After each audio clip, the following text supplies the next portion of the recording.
Hey y'all, welcome to this week's herb lesson. It is now, I guess today's March 15. We're about a week away from the beginning of spring, and we had a little warm snap over the weekend. It actually got up into the upper 70s around here, which is pretty amazing. And we started to see a few signs of spring, and I want to share this one with you. This is Forsythia. Probably not an herb you're going to see in very many herb books at all, even though it's considered one of the essential herbs in Chinese medicine. This is one of the first things that'll bud out in spring. You can see it doesn't even have leaves yet. It just has these pretty flowers, and I believe this is probably a Linwood variety. Some forsythias are stronger than others, but they're all in the same family and have similar uses. This is actually in the olive family, believe it or not. It's kind of some people consider it a pesky little shrub, but it's so pretty in the springtime. How could you do without forsythia? This is one of the first things that one can snack on in the springtime. These flowers are edible. The green part is very bitter, yellow part, not so much. And we don't have a lot of flavor, and what they do have is sort of a slightly perfuming and slightly bitter flavor with just a little hint of sweetness. If you were going to eat a bunch of these fresh, I'd probably put them on a salad, maybe with some other wildflowers that would kind of balance that a little bit. Red bud blossoms have a flavor like green peas. They're really good. You know, the red bud tree, just pull those blossoms right off of there. Dandelion flowers, just pull the yellow petals out. Maybe some peppery nasturtiums or borage flowers, which taste a lot like cucumbers. And I actually have a lot of medicinal properties too. Borage is said to bring joy to the heart. Borage actually has a mood elevating quality to it. This forsythia is actually herbal medicine. Now, you can take these, you can dry them, and you can make a tincture out of them. You can save them back for a tea. You can eat them fresh like I'm doing now. So let me give you the official rundown on the forsythia. All right, so the one used in Chinese medicine is Forsythia suspensa, and it is called Lian Cao.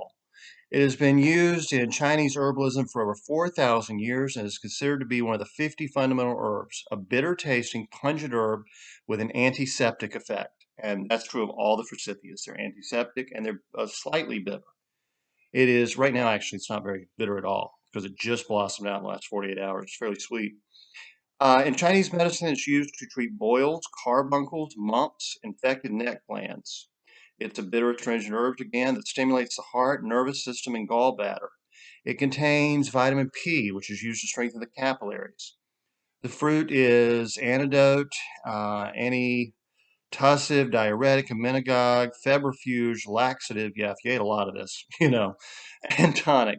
It is used internally in treatment of acute infectious diseases such as mumps, for tonsillitis, urinary tract infections, allergic rashes, etc. Now, they usually use, well, the fruit of the plant. I'm really talking more the flowers right now, but let me just real quick. A more common variety in America is the Golden Bells variety. It's considered to be antibacterial, antifungal, antispasmodic, a menagogue, and in Korea it's used to treat carbuncles, mastitis, inflammation, suppuration, suppress menstruation. It's got a lot of good qualities. But here's what I would say to do with this one. You remember the lesson I did a few weeks ago? Medicinal bitters aren't rocket science either. And I told you all wonderful benefits of bitters. How they get saliva going, they get the gastric juices flowing, they stimulate the liver and the gallbladder, they help with blood sugar, they help with allergies, they help with digestion, they help with constipation, they help with anything basically from one end to the other, bitters help with. And they also stimulate appetite and make you enjoy your meal more. This makes a wonderful floral bitter. Now, I want you to think about this for a minute. These flowers, if you take them and dry them out, you could use them fresh, but you'd have to use a very high alcohol vodka. You see, fresh flowers have a little water in them. And when you're actually tincturing a flower, the alcohol dehydrates the flower. So the water in these would dilute a lower alcohol and could cause it to spoil. So you would have to use a high alcohol. I'd take them and dry them first. And I combine that with maybe some dandelion stems. Dandelion stems are very bitter. And then maybe to balance that out, sweeten it up a little bit, how about some rose petals? Dog rose, just roses.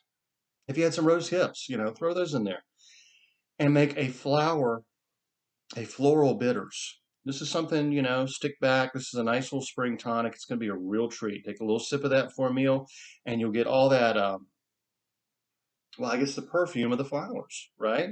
And you can also get all those herbal benefits. I mean, roses have tons of herbal benefits. They're antiseptic, antibiotic, anti-inflammatory.